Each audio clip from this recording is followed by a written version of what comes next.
Welcome back to a new video, ladies and gentlemen, and boy oh boy do I have a spicy story for you today, because today I will talk about how a crazy Karen almost actually got me and my friend when we were like 11 years old arrested. Absolutely crazy, and I am 100% sure you will enjoy the story, so make sure to stick to the end to know what happened. And before I forget, make sure to send me an email at rajbusiness@gmail.com if you want to send in your own story and be featured on this channel. I will cover your story as soon as possible. Without further ado, let's get right into it. So as a bit of a background information to kind of set the setting of this story, I have to say that I grew up partly with my grandma and partly with my parents. Now, growing up through elementary school and high school, university not so much, but when I was a kid, I would always visit my grandma during every single vacation. During Christmas, at winter, or maybe during the summer break, I would always go to my grandma. I would never stay at my parents' place. It was always kind of a special vacation because, you see, my grandma used to live 3 hours away from me, and she still does, by the way. So it was always quite a ride to go to my grandma's place. And like, my grandma lives in another house now, but back when I was a kid,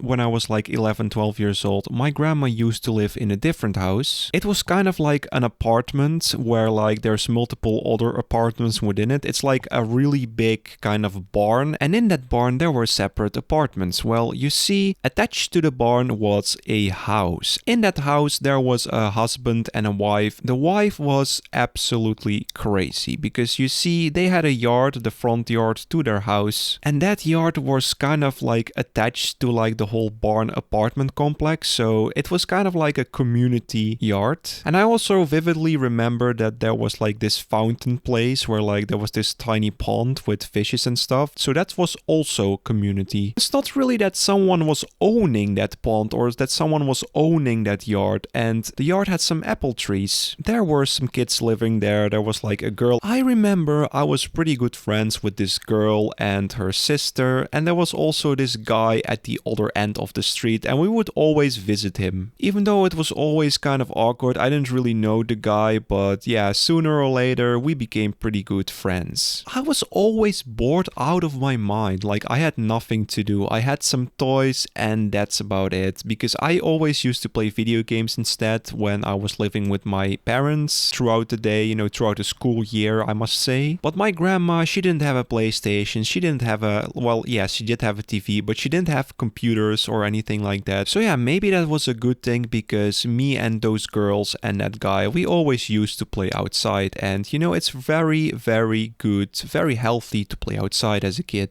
But yeah, what can I say? Times are changing. I think a lot of kids nowadays, they just prefer playing on their iPads instead. But back then, we would just play cops and robbers or something like that, or tag, or we would just vandalize stuff because we were stupid kids. And don't get me wrong, in this story, we were kind of bad. We were very stupid to do the stuff we did, but hear me out, okay? So let's go back to this yard with the apple trees, the one that was standing right in front of the house of the Karen and her husband. So just like I said, this yard was kind of connected to the whole barn thing, you know, the apartment complex, because around the barn there was this really big yard and this kind of footpath you could walk on. And next to the barn there were some trees, some other apple trees, so there was nothing going on with those. So I guess you could say they were everyone's. But you see, as summer progresses, apples start falling out of the trees. So what did we do as little stupid kids? We would pick up those apples and we would throw them as far as possible. Probably very disgusting now that I think about it, because, you know, if an apple lays on the ground for a certain period of time, it starts to smell, it starts to stink,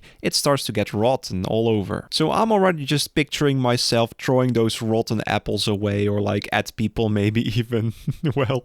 We were not that evil, okay? Everything was fine. We would just pick up the apples and we would probably just steal them. I don't necessarily remember what we did with those apples, but I do remember that once the guy who was like absolutely stupid at that single moment, like he just picked up one of those apples and he just threw the apple as hard as he could at like some tiny piece of wall next to the house. It wasn't even attached to the house of, you know, the Karen and her husband, but like he just threw it anyways. And I was like, well, maybe this is not not such a good idea, but what can I know? I'm like a stupid 11-year-old, whatever. I will just continue doing what I was doing with those apples. So fast forward, the Karen started to look out of the window. And I was the only kid in the group who was kind of noticing that, and I just looked at her and I saw her waving her finger, you know, just like a teacher. You know, I was thinking a bit of how this is called in English. It's the belittling finger. So anyways, our eyes did meet, you know, my and the Karen's eyes. I kind of got creeped out by her and I kind of,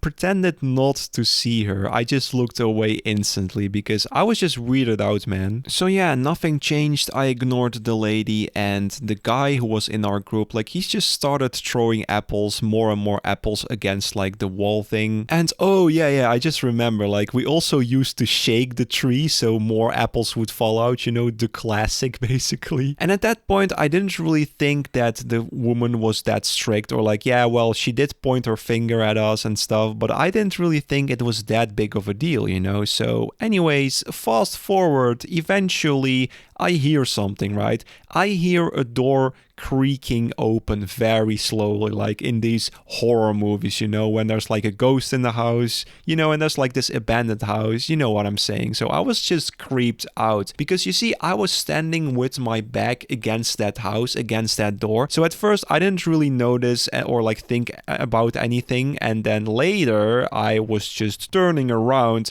and who do I see standing in the doorway? The Karen. And okay, listen up, this is the creepy part of the story. This is the weirdest part of the story. Like, normally, if someone is angry, you can see they are frowning, you can see their eyebrows are like touching in the middle, you know, like the classic angry expression of the face. This Karen, however, had the creepiest smile ever. Like, she would look at us in the most creepy way. And I mean, I could feel the cold sweat dripping under my shirt. Like, you know, on my back. And I was just like, what the hell is even going on here? This is not okay. This woman is crazy. So anyways, 5 seconds have passed, which felt like an eternity because I was just looking at the woman and just felt like time has stopped. And all of a sudden, the smile fades and she opens her mouth to inhale as much air as possible. And after that, she screamed, "Hey! Stupid kids! How dare you destroy my apple trees! I am going to call the police right now if you don't stop." And I swear to God, the guy who was in our group, he literally didn't give two shits, because you know what he did? Okay, he didn't flip her off, it was not that bad, but he stuck his tongue out to her. And then he turned around to like the wall he was destroying with apples and just continued doing what he was doing. I mean, such a savage if I think about it right now. I mean, it's always good to reminisce these stories because you always forget some details, and then like if you really think about some memory, like all of a sudden you get all these juicy details. Apple juicy details. Anyways, behind us, the woman was just standing in the doorway. She didn't go out of her house because it was kind of like raining and cold, I remember. So it was not really a good temperature to go outside. And I think she had her t-shirt on or something. She was like not dressed properly at all. So then she was like, "Okay, you asked for it. I'm going to call the police right now." And then she slammed the door behind her, and I was like, whoa, this does not sound very good. But also part of me didn't really think she would call the police because, to be honest, I mean, we're just a bunch of stupid kids. Does the police really care about us? Because as I recall, my mom and my dad told me that the police can not arrest little kids. It doesn't mean that kids have an immunity or something, because like if kids murder someone, well, then they're going to rot away in like juvie hall first, and then later they're gonna rot away in a real prison. You know how these things go. But you see, I really felt like this king of the castle. Even though I wasn't really the one throwing the apples, I was kind of complicit in the crime of throwing apples. So yeah, I looked through the window of the house, and who do I see calling? The Karen. And I was like, guys, listen up, look through the window. Do you see what I see? The Karen is actually calling the police, I think. Well, she's calling someone. And then the guy was like, nah, she's she's not doing that. She's just baiting. She doesn't mean to do it. I know this lady. She hates me and she hates children in general. So yeah, she pretends to call the police always, but she never does it anyways. So then I was like, all right, dude, if you say so, I believe you, but I don't know, like this kind of smells fishy. I don't really trust this. This is kind of weird. So yeah, what do you know? We just continue doing what we're doing, but because I felt so uncomfortable, I remember grabbing an apple and just throwing the apple towards the kid, you know, on his leg, because I kind of wanted to lure him away from the yard, you know, the kind of fake community yard that was supposedly her yard, you know, the Karen's yard, even though it's not really her yard because it was still a community yard. I mean, you know, long story short, a crazy Karen remains a crazy Karen, so it didn't really matter anyways. I lured the kid away from there, and eventually we ran towards the other side of the yard, and we just bumped into this really big, tall looking police officer. Like, we were literally running around the corner and there was like this big police officer standing there, so we just literally bumped into him. And that guy was a giant, and I mean, he was just gigantic. He was ginormous, and we were like slowly looked up into his eyes, and he was like, "Are you the kids stealing apples and vandalizing the yard?" And I was like, no, not really. I mean, we were just playing and we were just passing through, like nobody is vandalizing anything here. And then the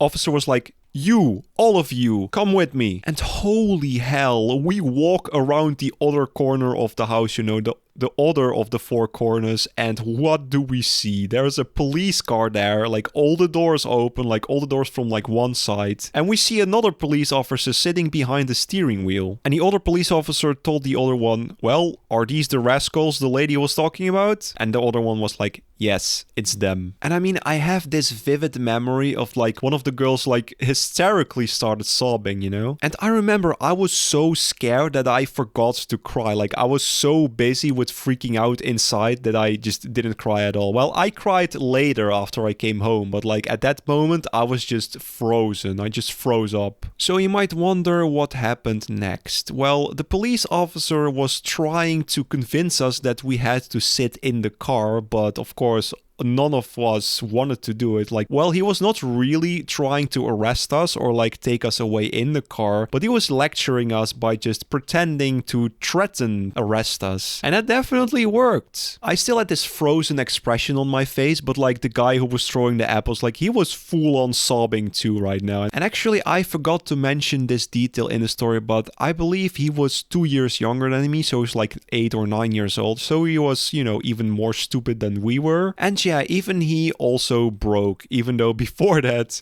we didn't really break during the Karen screaming. But yeah, we eventually just promised the police officer to never do these things ever again, and that we would always listen to our parents, never do anything stupid or rash. But god damn it, why are you calling the police on kids? I mean, I understand you're like so pissed of them, but like it's probably a bit too traumatizing to let a police officer lecture some kids. The best way to support my channel is to binge watch my story videos. They are showing up on screen right now. Also, make sure to check out the suggested tab. If you enjoyed this story, please leave a like on this video. It would mean the world to me. Subscribe if you are new to the channel, and guys, I will see you later. Peace.